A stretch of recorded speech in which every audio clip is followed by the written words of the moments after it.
What is up, everyone? Welcome to another episode of History Behind the Horror, episode number 19, and also welcome back to Monstrum. Now, today we're going to be looking at The Hunter. I got a request from Kaiju Gamer. I hope I got your name right. He asked me right after the Monstrum Brute video, could I do The Hunter? So that's what we're going to be doing today. Also, remember, if you do enjoy this video by the end of it, please give it a like and also remember to share it because it does help me out a lot. And make sure you also leave in the comment section what you would like me to do next. I'm looking for submissions for any other game besides Monstrum or Monstrum. So thank y'all so much for watching, and like always, I hope you enjoy the video.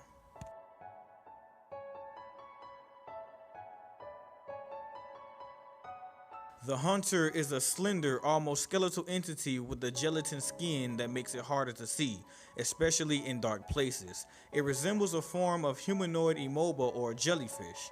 Its basic skeletal structure is akin to that of a human, and it possesses 3 jaws, 2 that protrude from the sides of its head. The Hunter has large, elongated fingers topped with sharp talons that it uses to grip onto prey or tear it to shreds.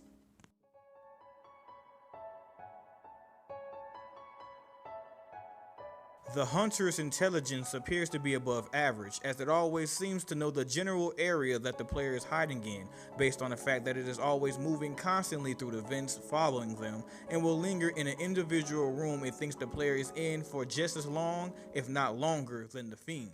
When the player is hiding in a more open area, the Hunter will only linger for about as long as it would in a room before eventually giving up and returning to the vents.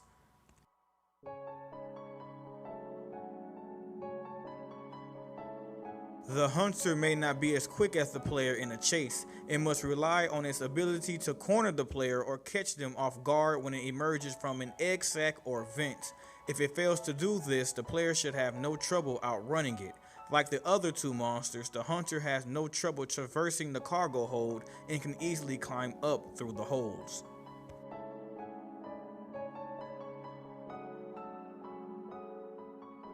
Though it may appear lanky and frail, do not be fooled. It can easily rip a wooden door to shreds or even tear metal ones off their hinges. It will only open doors manually if it can, so it is advised to lock them if possible. The only noteworthy example of its physical weakness are power locked doors, which it cannot open from either side, making it the only monster that can't.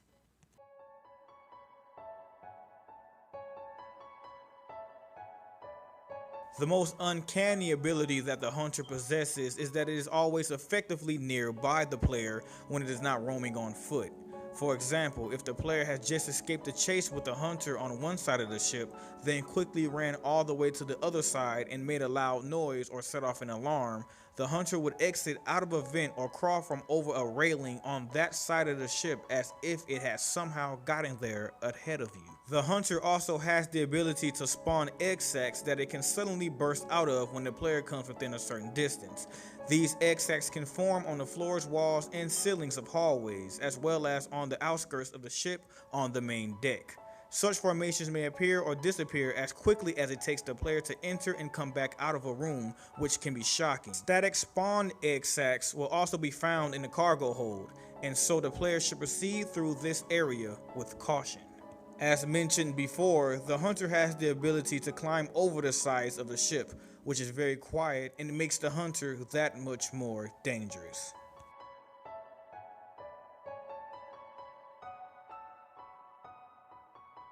Egg sacs are harmless on their own, but may be trigger causing the Hunter to emerge from them. It is recommended that the player find some other way around them if possible, unless they are sure that they can run or hide safely if the Hunter appears. The Hunter's footsteps sound like a wet slapping sound, and are a definite indication that it is roaming the halls and looking for the player.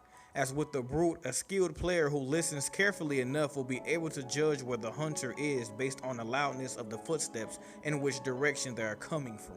When the Hunter roams the halls, it makes various screeching sounds. This should be treated the same way as the footsteps.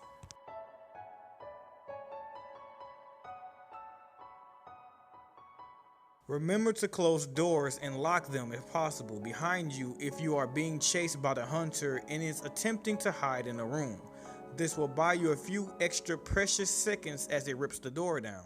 Otherwise, it is most always better to keep running since the hunter is too slow to catch up to you. Avoiding cameras is particularly important when facing the hunter. Unlike the brute and the fiend who must travel to the source of the sound, an alarm will cause the hunter to almost immediately emerge from a nearby vent in the area, which gives the player much less time to hide or flee the area.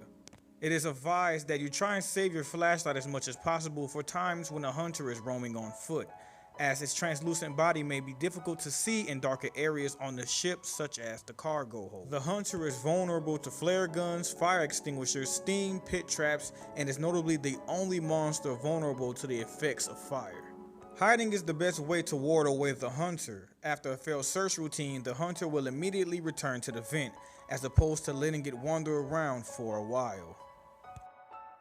And that is the end of our video, and that is all that is known about the hunter. So based off the two, the brute and the hunter in my opinion is like the scariest one out of the both, because he got a little bit more to him. The brute just stumps around and you got the glowing light and the roars and stuff like that, but with the hunter, he like way more quieter when it comes to like sliding around on like the side of the ship. He can get like on the side of the ship and be really quiet and be in your area. He go through the vents almost at all times, being even more quiet. He got the egg sacs he can jump from and other things like that. It makes him, he's more flexible for the things he can do more than the brute. The brute is just a big heavy dude you just gotta avoid, and that's pretty much it. But when it comes to the hunter, he's more of a stealth entity of the game. So, and he might be just the scariest one of the game, but I would say that, but I can't say it just yet because we still have one more enemy left in this game that we need to cover. So anyway, if y'all did enjoy this video, please give it a like and also share it, and make sure if you have any other enemies